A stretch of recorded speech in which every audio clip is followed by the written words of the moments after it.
Pilar Rahola, reconocidísima periodista catalana, conocedora de una gran cantidad de temas, nos acompaña. Bienvenida, Pilar, un gusto tenerte. Es un gusto. Y vamos a comenzar, pues yo sé que a lo mejor ya te estabas mordiendo la lengua. Ya me estaba mordiendo. Aunque yo también tengo más preguntas que respuestas. ¿Verdad? Porque el momento es tan desconcertante, estamos tan asustados, los españoles en concreto y los europeos en global, que la verdad es que al final uno no está muy seguro de nada, todos son un poco arenas movedizas, ¿no? ¿Pero se limita esto a una crisis económica o va más allá a una crisis de moral social en el país? Yo creo que tenemos fundamentalmente una crisis de valores, tenemos una crisis de modelo social, por tanto tenemos una crisis social, hay una crisis política, porque nadie se cría ningún político, y luego, por supuesto, hay una gravísima crisis económica. Pero es que, claro, el problema es que tenemos varias crisis que nos van dando la vuelta. España está situada en el sur de Europa, en lo que podríamos llamar el límite católico. Fíjate que la Europa católica es la que está sufriendo más respecto a la protestante, que aguanta más, ¿no? Habría que hacer un análisis por ahí. Pero España está situada realmente en el contexto peor de Europa, pero está en un continente que también está herido. No sabemos si muy herido o medio herido, pero está muy herido, está bastante herido. Que tiene un gran motor que es Alemania, que tira, pero que al mismo tiempo te obliga a unos niveles de austeridad que no se pueden asumir. Y entonces a partir de ahí todo se va sobreponiendo. Hay culpas españolas propias, es decir, España sin ninguna duda ha hecho muy mal muchas cosas. Ha asumido subvenciones durante años y no ha preparado estructuras industriales, fue un país donde la especulación reinó, construimos más que nadie, más que ingleses, más que franceses, alegría, allí una gran burbuja inmobiliaria, no se preparó para el futuro y cuando todo ha caído nos hemos hundido y estamos en un paro estructural del 20%, con una media de 50% de desempleo de los jóvenes. Es una locura. Por supuesto, con mucha economía sumergida, si no, no aguantaría. Claro. Si no, estaríamos a las puertas de una revolución. Pero todo se suma. Crisis europea, crisis del modelo social, el estado del bienestar está en crisis. ¿Lo podremos aguantar? No, veremos. Crisis del modelo económico español, crisis territorial dentro de España con el conflicto con Cataluña, que es un conflicto larvado, con el conflicto vasco, que no está resuelto, está al contrario, cada vez en una situación peor, y crisis de valores, con lo cual, sin ninguna duda, hoy somos una sociedad muy asustada y muy preocupada y sin saber muy bien hacia dónde ir, ¿no? ¿Tiene en parte, digamos, el triunfo de Mariano Rajoy alguna posibilidad de salvar todos estos conflictos como él? Acabo yo de citar, dice que va a costar, pero que su gobierno puede realmente remediar todos estos problemas. Mira, sin ninguna duda el Partido Socialista lo hizo muy mal. Es decir, hizo bien algunas cosas. Por ejemplo, yo creo que hay que salvar de Zapatero, y hay que salvar poco, todo el paquete de derechos civiles, que fue importante. El tema de los derechos homosexuales, el tema de los derechos de la mujer, la lucha contra el maltrato. No se puede, como hace el Partido Popular, tirar a la basura todo lo que hizo un gobierno que en algunos aspectos fue importante. Y yo agradeceré siempre por mis amigos gays o por las mujeres o por un montón de cosas, agradeceré al menos ese puntito de dignidad política que hubo. Pero en el terreno económico, Zapatero fue un desastre. Negó la crisis, la volvió a negar. Cuando empezó a ver que no podía hacer nada, empezó a reconocerla. No tuvo ninguna medida laboral ni económica de ningún tipo. Fue un tipo que se puso a hacer la siesta y la crisis le pasó por delante. Aún no sabe qué le pasó, aún está como mareado, ¿no? Y con él, por supuesto, el país. Rajoy llegó al poder prometiendo el oro y el moro, porque ahí todo el mundo promete, ¿no? Y lo iba a resolver todo, y además prometía una prosperidad y no sé qué, ¿no? Lo cierto es que yo creo que algunas de las medidas que ha tomado, que son traumáticas, están bien. El mercado laboral español era muy proteccionista, era muy inflexible, no permitía que los empresarios movieran de alguna forma la capacidad de crear empleo y había que flexibilizar esto. Pero aprovechando, en España decimos, aprovechando el pisuerga, aprovechando, digamos, que pasaba por ahí una crisis, está barriendo con derechos laborales que son realmente fundamentales. Y estamos cercanos a casi, te diría, el despido libre, que esto en España es impensable, ¿no? De manera que, cuidado, porque no está tan claro que esto no sea más que resolver la crisis, fundamentalmente sea una política ultraliberal muy dura, claro, que vamos a ver por dónde va. Y luego hay una presión de los mercados brutal, porque España se ha convertido en un perro flaco que todos son pulgas, ¿no? Y en el momento en que tú estás herido seriamente, cualquier proceso especulativo te hinca el diente, ¿no? O una presidenta argentina cualquiera te viene y también te hinca el diente, porque el animal está muy herido, ¿no? Ahora, hablando, por ejemplo, de Pero veremos, lo que... Rajoy hace cosas extrañas, Sí. porque yo muy animada no estoy con el personaje. ¿Votaste digamos. por él? No, de ninguna manera, no, yo no sería nunca votante del Partido Popular porque no es mi opción. Primero, soy catalana y es un partido en el tema territorial muy centralista y muy duro. Segundo, su planteamiento en materia de derechos civiles no es la mía, yo soy progresista. Para nada podría votar con Rajoy. Pero eso no significa que si lo hace bien lo aplaudiré. Porque por encima de las divisiones políticas creo que hay que defender que el país avance, ¿no? Pero vaya, yo no acabo de ver, por ejemplo, se acaba de prometer hace poco que vamos a hacer más vías de tren de gran velocidad. España es el país del mundo con China que tiene más tren de alta velocidad, un país al borde de la quiebra. Pero oiga usted si nunca va a ser rentable eso. Y luego, España tiene la mejor liga del mundo. Ah, qué bien, qué bonito, tenemos a Messi, los del Barça, bien. Pero luego le perdonamos la seguridad social y Hacienda a los clubes deportivos. Entonces, los alemanes se enfadan con razón. Son muy alemanes, pero tienen razón. De manera que al final tienes la impresión de que Rajoy quizá está más puesto que Zapatero, pero no acaba de saber por dónde van los tiros, ¿eh? Y si no fuera por la economía sumergida, España estaría al borde de la revolución. Cuando hablamos de estado de bienestar, que a lo mejor mucha gente se queda con esto en la mente y dice, ¿qué cosa es estado de bienestar? Jubilación, seguridad y escuela. Ajá. Es decir, el estado del bienestar es la conquista del siglo XX. El siglo XX, que fue muy complicado, especialmente en Europa, y que nos trajo el nazismo, el estalinismo, todas estas locuras, tanta muerte, ¿no? El colonialismo también. Sin embargo, trajo algo bueno al mundo, al menos alguna parte del mundo. Derechos laborales. De golpe los niños no tenían que trabajar. Esto fue importante. En el siglo XX trabajaban. Claro. Los derechos de la mujer se puso de pie. Ya no fregaba solo, ¿no? Ya su límite se abría y no es porque ampliara la cocina. Había más capacidad de ir por el mundo, ¿no? Y luego el hecho de que la gente mayor tuviera jubilación, que la seguridad social fuera pública. Ya sé que en Estados Unidos es diferente el modelo, ¿no?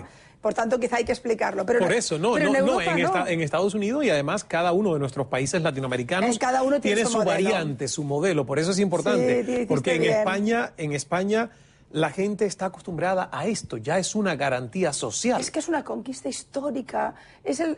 Si alguien salva el siglo XX es por eso, porque nuestra gente mayor tiene jubilación, porque nuestros niños están escolarizados, porque tenemos cualquiera, pase lo que pase, tiene médico. Y nunca va a quedarse en la calle para morir en la calle. Y tengo entendido que además la medicina pública en muchas instancias es mejor que la privada, ¿es eso cierto? Bueno, eso sí. A ver, sí. En enfermedades muy graves, vete a la pública. Exacto. Yo que tengo también medicina privada, si un día tengo algo muy grave, me voy a la pública porque es donde hay más investigación, donde son punteros. Hay realmente algunos centros de investigación pública muy, muy de primer nivel, eso es cierto. Pero para una gripe vete a la privada porque te puedes morir, digamos, por esperando el camino. el turno, ¿no? Sí. A que te... Pero hay que salvar eso. Para salvar eso en Europa, no solo en España, en Inglaterra, en Italia, en Grecia. Para salvarlo hay que hacer ajustes muy duros porque no podemos pagarnos. Esos derechos que conquistamos hoy no los podemos pagar. La gente vive más años, fantástico, tiene mejor salud, fantástico, pero es más caro. Porque hay menos masa trabajando y hay más masa que depende del dinero público. Y a partir de ahí es una bola complicadísima. Y después hay algo importante. El eje del Atlántico se ha ido al garete. El eje auténtico económicamente ahora es el Pacífico. Y Europa no está en el Pacífico. América está en un lado, Sudamérica está en un lado, tiene un lado del Pacífico. Europa no, quedó fuera del mundo. Y eso es muy complicado. Si no te dedicas a exportar como un loco a China, también te quedas muy mal situado, ¿no? De manera que yo creo que España lo tiene complicado. En mi caso concreto, Cataluña, estamos muy mal. Cataluña tenemos una renta por trabajo que puede llegar al 57%. Un ciudadano catalán puede trabajar hasta agosto para el Estado. Imagínate qué locura, ¿no? Somos uno de los países más caros del mundo en renta por el trabajo.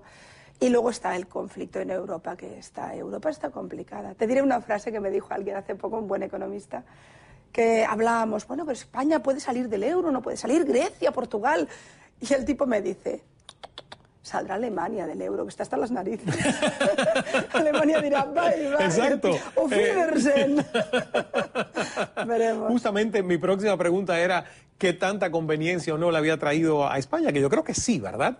La conversión de la moneda, el adoptar el euro, sí, económicamente hablando, el salir de las sí, pesetas, que todavía la gente las cuenta y sí, tiene claro, tantos años después, ¿cuántos han pasado? Pero todavía yo oigo a la gente hablar de las años, pesetas, ¿no? Sí, sí, 11 años después. Sí. Pero me respondiste, yo creo, diciéndome que a lo mejor quien más interés tiene de salir de esto es Alemania, ¿no? Alemania está cansada porque Alemania hizo la reforma laboral hace 10 años. La hizo con Schröder, es decir, con un gobierno socialista. No esperó a estar con la cuerda, digamos, en el cuello para decir, ¡ah, tengo que hacer algo! Primero que Alemania, de entrada, ya hizo la unificación alemana, que fue durísima, y aguantó. Y no pidió dinero a nadie. Y después hizo una reforma laboral que los preparó para una situación de riesgo. Nosotros no, nosotros estábamos haciendo la siesta, íbamos de fiesta, estábamos fantásticos, haciendo casas y casas, y además comportándonos como unos nuevos ricos, comprando coches más grandes, plasmas más grandes, todo el mundo. Bueno, hicimos de cigala, y los pueblos alemanes eran la hormiguita. Yo entiendo que estén cansados, ¿no? Pero tú me preguntabas si finalmente el euro fue importante, cómo funcionó en el sur globalmente europeo y en España en particular. Yo creo que fue bueno, yo soy de las defensoras del euro, sobre todo porque España, prefiero que dependa de Merkel que de Zapatero. Llegó un momento que la cosa estaba así de mal, mejor estar dentro que fuera. Pero es cierto que la inflación se disparó, es decir, antes tú tomabas un café que valía 100 pesetas, llega el euro y vale 1 euro, pero es que 1 euro son 156 pesetas. De golpe te valía muchísimo más dinero el café o el pan o el tren o el metro, es igual, por el simple hecho de que había llegado el euro. Y claro, ese decalage, ese cambio también fue brutal, ¿eh?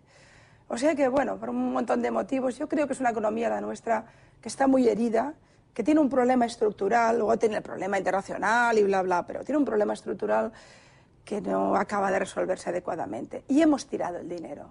España ha tirado el dinero. Con trenes de gran velocidad, haciendo aeropuertos en cualquier provincia que solo van las marmotas, si es que hay, que no hay nadie, ¿no? Pero bueno, era la filosofía del nuevo rico. De golpe pensábamos que éramos alemanes o suecos. Vamos a hacer una pausa, no. Pilar, y cuando regresemos de la publicidad te tengo una pregunta. De acuerdo. ¿Es hora entonces de que los españoles dejen de dormir la siesta y se pongan a trabajar como los estadounidenses detrás del euro, en el caso de ustedes, y no detrás del dólar como aquí? Me lo contesta cuando regresemos cuando regresemos de la pausa. Pilar Rahola por toda esta hora de Cala. Ya volvemos. Sigue a Cala en Facebook y también en Twitter.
Regresamos con Pilar Rahola, que ha venido directamente desde España. Está con nosotros compartiendo toda esta hora de Cala. Tú vives en Barcelona. En Barcelona, la mejor ciudad del mundo. La mejor Casi ciudad la del mejor. mundo. Bueno, ahí hay una discrepancia qué? histórica. ¿Con cuál? ¿Con entre quién? Madrid y Barcelona.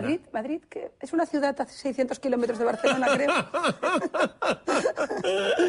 Tú eres independentista, Bueno, yo creo que sería bueno que Cataluña tuviera Estado propio. No tengo ningún... ¿verdad? Sí. ¿Podrían sobrevivir por sí No, mismos? no, al revés. No podemos sobrevivir en España. Es un desastre. Nosotros tenemos una balanza fiscal, la catalana, que la inmensa mayoría de nuestros recursos se van fuera de Cataluña. Y eso nos está empobreciendo, estamos perdiendo rating, estamos perdiendo competitividad, no controlamos nuestros recursos, no hay manera. Yo creo que Cataluña es un territorio que siempre ha sido muy pactista y muy negociador, pero está muy cansado. Realmente es el territorio más castigado de España. Y luego todas las infraestructuras importantes que necesitamos no las tenemos desde hace muchísimo tiempo. Por tanto, si tú me preguntas directamente, yo si pudiera entenderme bien en España y que mis intereses como catalana no sufrieran, oye, hablemos, llevamos mucho tiempo juntos, pero los intereses nuestros están siendo muy lesionados. ¿Por qué no podríamos tener Estado propio si hay un montón de países en Europa más pequeños?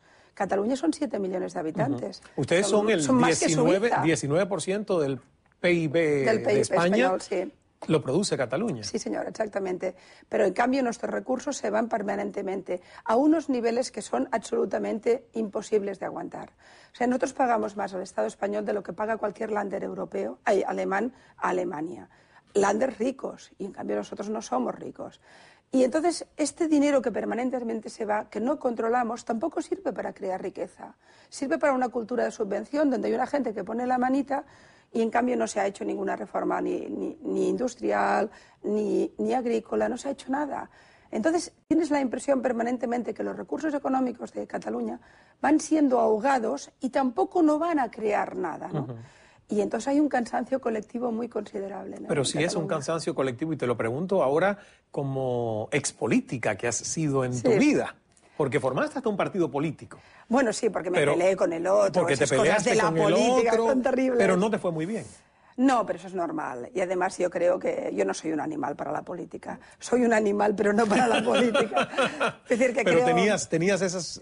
Bueno, porque o sea... mi familia había sido históricamente de Esquerra Republicana, de un partido republicano y de izquierdas en Cataluña, que además con un peso específico en la historia.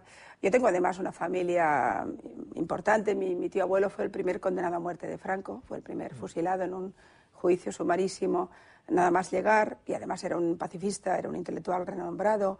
Mi familia tuvo que ir al exilio, es decir, que formo parte de una familia que tiene unas ciertas raíces, ¿no? Y la verdad es que cuando me metí en el lío de la política me metí un poco por esa idea de decir, bueno, qué bien, soy feminista en un país machista, antitaurina en un país taurino, republicana en una monarquía, pues es fantástico, ¿no? Y encima catalana en España. Era como una especie de Juana de Arco, que no estaba nada mal. Pero la verdad es que yo soy mala para las guerras internas de los partidos y al final me agoté mucho.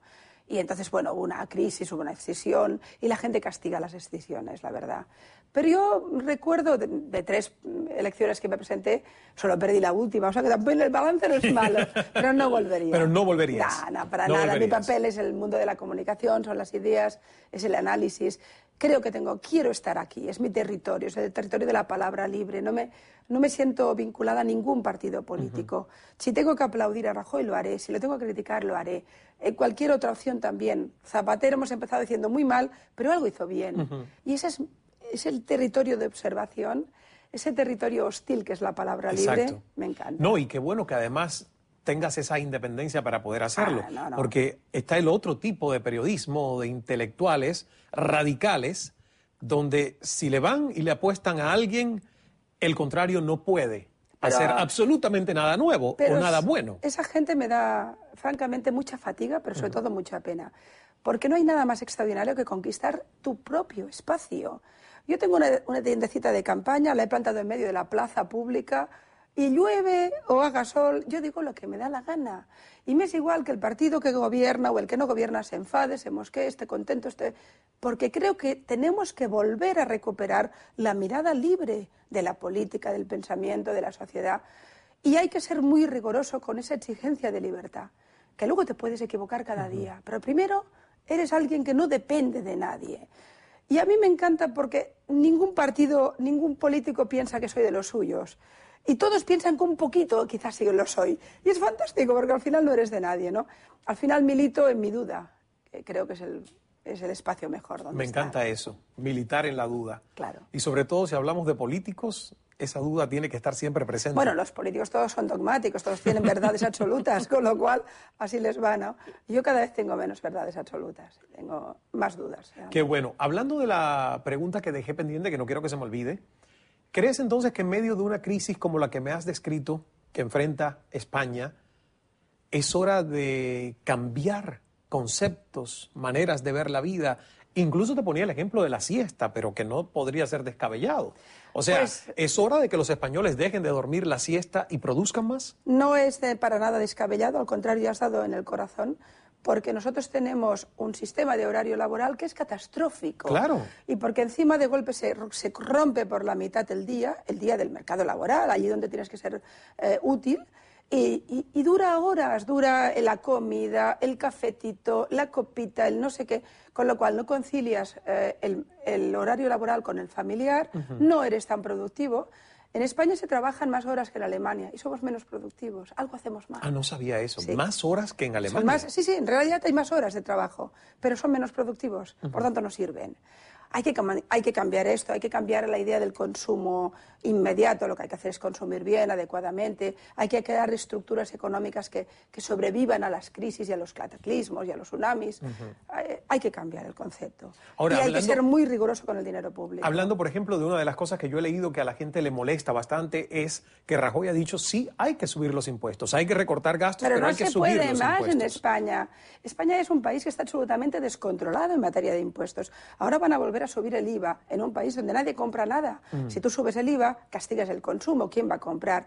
La clase media, que es la única que está permanentemente con la yugular destruida, está ya pagando unos niveles desorbitados. En España el único que no paga son los ricos. La gente más rica tiene una opción que se llaman los ICAP, que a partir de ahí, por ahí se escapan y no pagan. Y si además encima no pagan nada, les hacemos amnistías fiscales. Es un escándalo de España. Es decir, ¿quién paga? Autónomos y clase media, que es la que está controlada. Y esa está enormemente castigada. Subir más los impuestos. Oiga, usted quizá tiene que hacer una mejor gestión del dinero público, que lo han hecho muy mal. Y no parece, ¿eh? Pero bueno. Hablando de tantos temas que quiero abordar en esta hora Sí. contigo, por ejemplo, ¿cómo se ve desde España el tema de la nacionalización? Otros usan la palabra expropiación por parte del gobierno argentino de la empresa Repsol. Me parece un escándalo. Me parece un escándalo, sinceramente.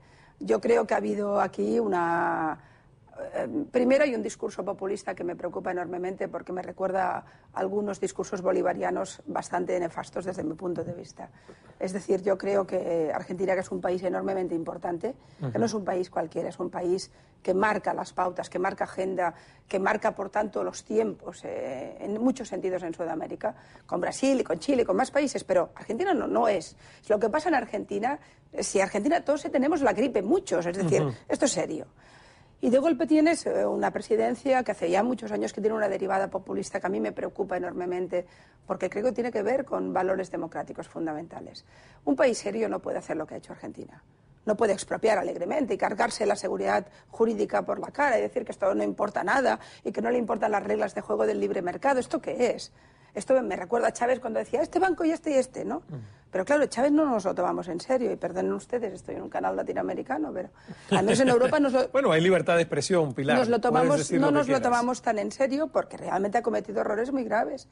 Y Argentina, desde mi punto de vista, va hacia una derivada que a mí me parece preocupante. Que YPF y Repsol tampoco son una hermanita de la caridad, cuidado. Pero hombre, cuando la privatizaron, alguien hizo negocio allí, ¿no? Y eran argentinos también, y algo tenían que ver también con los Kirchner, y todo esto parece que ahora no existe. Y ahora la nacionalizan, que van en la línea contraria de Brasil y de otros países que están privatizando.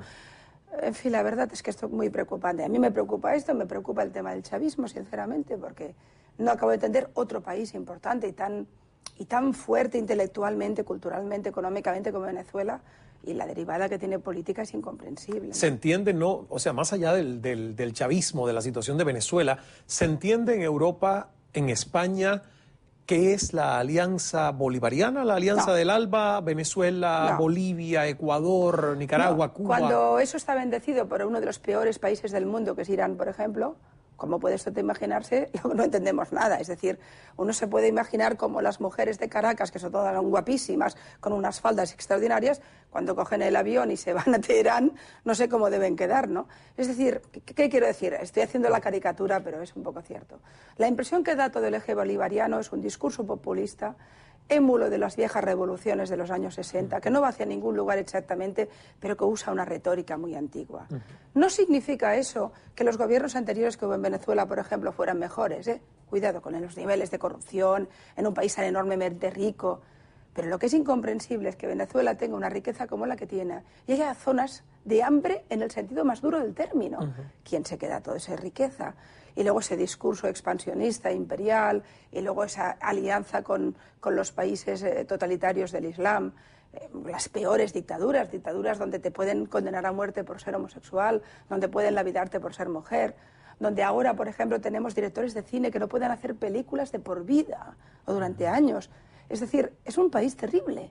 Yo que he tenido relación con mujeres iraníes que luchan por sus derechos, permanentemente silenciadas, permanentemente perseguidas, me parece terrible que alguien que se ha educado en valores occidentales, y los valores occidentales tienen que ver con la libertad o no son buenos, pueda defender estas locuras de dictaduras, siempre con el discurso antiamericano, que eso siempre sale gratis eso, ¿no?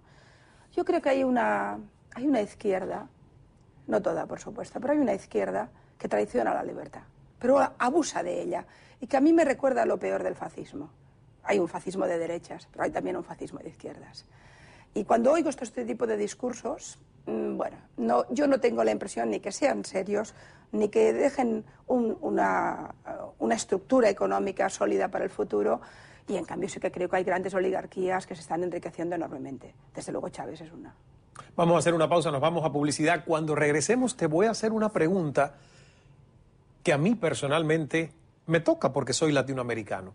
Wow. La pregunta es, ¿cómo ve España a América Latina? ¿Cómo ve España a los latinoamericanos? ¿Seguimos siendo sudacos? Ah, wow. Vale. Ese término peyorativo que se usa para hablar sí. de los latinoamericanos que viven y han emigrado a España. Sí, Regresamos verdad. enseguida con más de esta hora con Pilar Rahola.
Regresamos enseguida con Pilar Rahola. Estos son algunos de sus libros. Carta a mi hijo adoptado, Atrapados en la discordia, escrito con Tomás Alcoberro, y La República Islámica de España. Los pueden encontrar en Amazon.com. Volvemos enseguida.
Regresamos con Pilar Rahola, periodista, escritora catalana, española. Sudacas. Bueno, eso fue lo que dejé pendiente. Pero antes de los sudacas, déjame preguntarte, porque yo lo dudé y fíjate que cada vez que digo Pilar Rahola pongo catalana, española. ¿Podría yo decir española sin decir catalana? No, no podrías. No bueno, podría. Puedes hacer lo que te dé la gana, por supuesto. Pero no te identificaría. No, porque yo formo parte de una cultura que tiene 1000 años de historia. Mi lengua, por ejemplo, no es el castellano. Yo hablo en catalán. Yo cuando siento, cuando lloro, cuando pienso en mis hijos, estoy pensando en otro idioma. Y es un idioma que tiene una historia y una identidad. Y además, en un mundo donde todo desaparece, defender identidades milenarias es muy importante, pero no las defiendes en contra de nadie, sino sencillamente a favor. Es decir, mi sentimiento es como catalana, no tengo ninguna duda. Luego me preguntarás, ¿cuál es el país más importante en tu vida? Pues sin ninguna duda, España. ¿Pero eres española? Bueno, mi pasaporte lo pone. Bueno, no, pero una cosa es lo que obligue el pasaporte a hacerte decir y otro es lo que en tu corazón tú sientas. En mi corazón no eres española. Yo soy administrativamente española, pero yo soy una catalana. Y como mi marido que es vasco, es decir... Pero así no se sienten todos los catalanes, si no, hace rato se hubieran independizado y separado de España. Cada vez que se intentó tuvimos muchos líos bélicos, entre otros una guerra civil que tuvo algo que ver con las aspiraciones catalanas. No, sin ninguna duda es un sentimiento que no es mayoritario. No es mayoritario. Bueno, ahora no sabría decirte, porque realmente la crisis económica y el zarpazo económico español ha creado un sentimiento de rabia y de indignación muy considerable. Y la prueba es que se está hablando de hacer un referéndum pronto, al albur del referéndum que se hace en Escocia, ¿no? Pero yo no soy capaz de decirte si la mayoría, Debemos estar al 50 más o menos. Quizá un poquito más el sí que el no, pero no sabría decirte. Pero lo que sí me has dicho en el programa es que tú crees que Cataluña estaría mucho mejor sin No, España. eso no tengo ninguna duda. Sería como Flandes, somos económicamente absolutamente autónomos, tenemos una economía competitiva, tenemos un IME más de importante, tenemos algunos logros en el campo de las ciencias importantes. ¿Por qué no podríamos ser independientes? El problema lo tenemos con un Estado que nos chupa la sangre. ¿El catalán como idioma tú crees que se va a mantener o en algún momento podría desaparecer si Cataluña sigue siendo parte de España? Bueno, Franco lo prohibió durante 40 años. A mi madre le pegaban por la calle si hablaba catalán. Mi madre como símbolo de muchas madres, ¿no? Claro. Y aquí estamos, continuamos hablando catalán. Somos un pueblo bastante duro. Somos muy pactistas, somos bastante conservadores y podríamos entendernos muy bien. De hecho, nos hemos entendido en otros momentos. Pero somos duros. Otros pueblos y otras lenguas han desaparecido en el mundo, Cataluña no. Ahí estamos, y somos 7 millones de personas. Los eslovacos son menos, los eslovenos son menos, los suizos son menos, los daneses son menos. Hay mucha gente que es menos que nosotros. Lo que ocurre es que la historia nos ha traído hacia aquí, ¿no? Pero estoy segura que muchos de los que escuchan ni saben que existimos. Porque es ¿Cómo verdad. que no? Ay, porque las naciones históricas que no tienen Estado propio quedan muy diluidas. Y ahora hablo de ello porque tú me preguntas, tampoco voy con la banderita, no.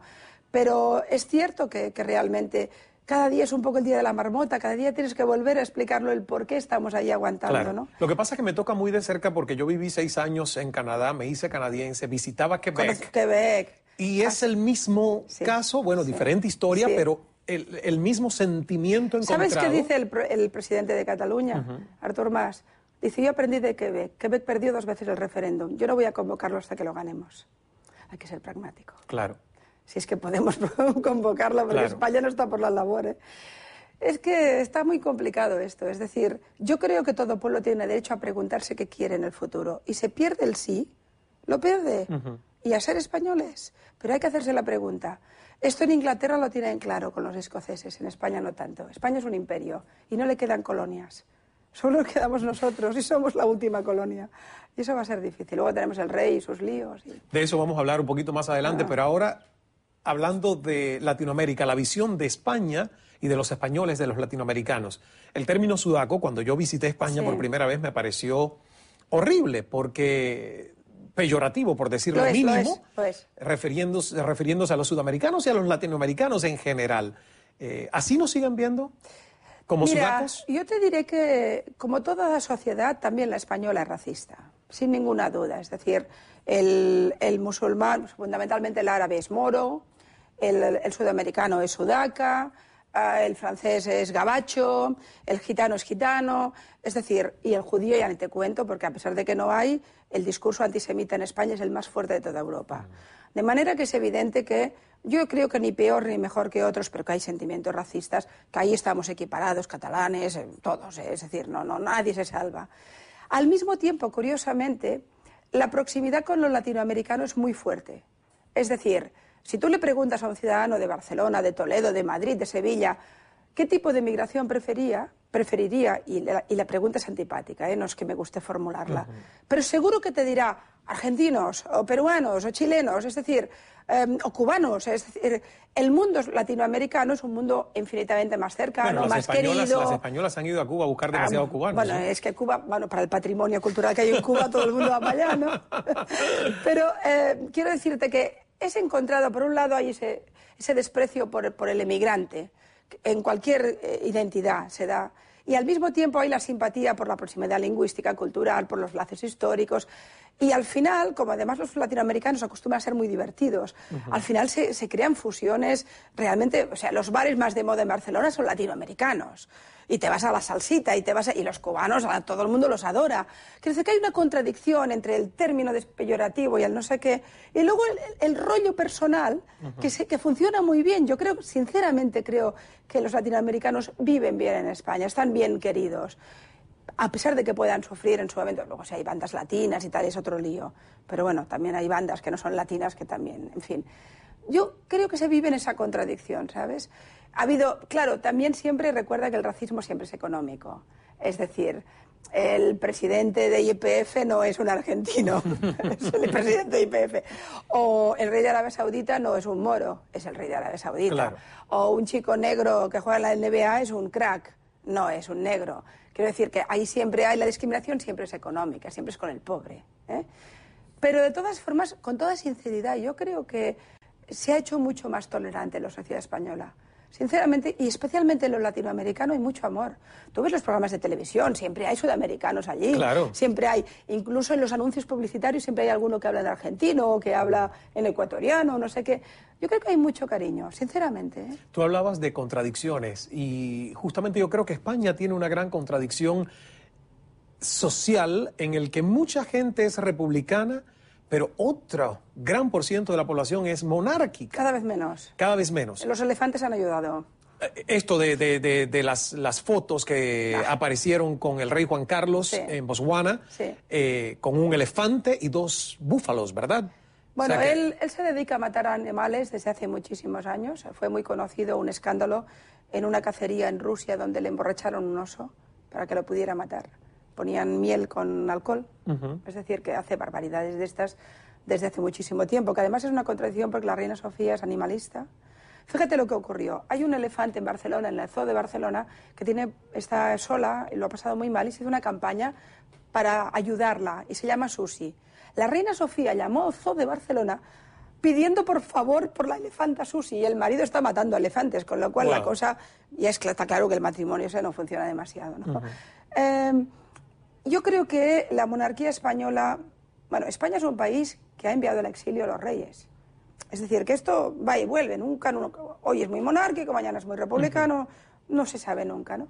Pero es cierto que Juan Carlos se ganó la popularidad en España a raíz del intento de golpe de Estado, cuando él jugó a favor de la democracia, y eso le dio un aval. Él venía de Franco, lo había puesto un dictador, pero él avalaba la democracia, y estuvo bien ahí. Claro. Y eso le dio mucha popularidad, y durante muchos años ha vivido bastante de rédito. Pero hace muchos años que esto se deterioró.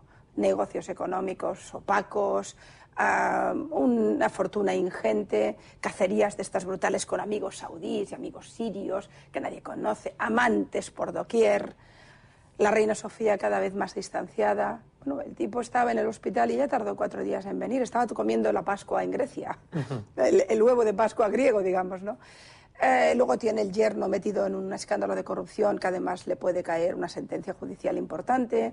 Tiene el otro yerno que el hijo se tiró un tiro en... Es decir, esto es un desastre, ¿no?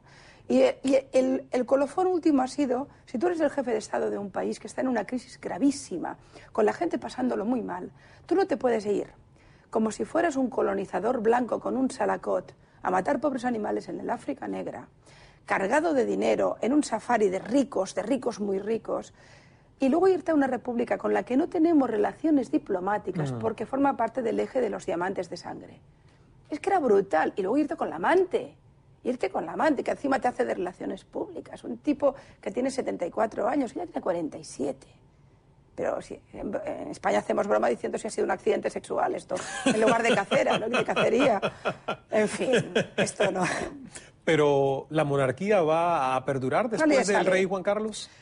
Mira... O sea, porque evidentemente por el rédito que ya sabemos, su papel en la transición hacia la democracia, yo no creo a lo mejor que los españoles se atrevan. Pero una vez que ya no exista Juan Carlos, ¿qué crees tú que va a pasar? Mira, nadie está seguro de que después de Juan Carlos continúe. Y en todo caso sí que hay cada vez una petición más grande, bastante mayoritaria de referéndum. Es decir, si Felipe VI tiene que gobernar, los Borbones empezaron en España con Felipe V. Y de golpe, después de mucho tiempo, viene Felipe VI. Y hay quien dice que se acabarán con Felipe VI. Si Felipe, que está más bien visto que su padre, tiene que gobernar, tiene que pasar por un referéndum. Se ha acabado el aval. Que se permita, no se permita, que tal, veremos. Pero ahí hay bastantes partidos que lo piden, hay un sentimiento popular. El otro día yo estuve en un programa de televisión en Telecinco debatiendo sobre este tema. Y la encuesta a pie de calle ganaba, la pregunta era si confiaban en el rey. Y ganaba por unas décimas. Hace 5 años habría arrasado. La gente joven ya no lo ve de la misma manera, claro. Los recuerdos del franquismo están muy lejanos y lo único que ven es que tipo mata animales nobles, se va con amantes, se va con ricos, que no hace su trabajo, que lo pagamos para eso, ¿no? Pero bueno, yo soy republicana, o sea que, y además animalista, o sea que lo tengo todo, ¿no?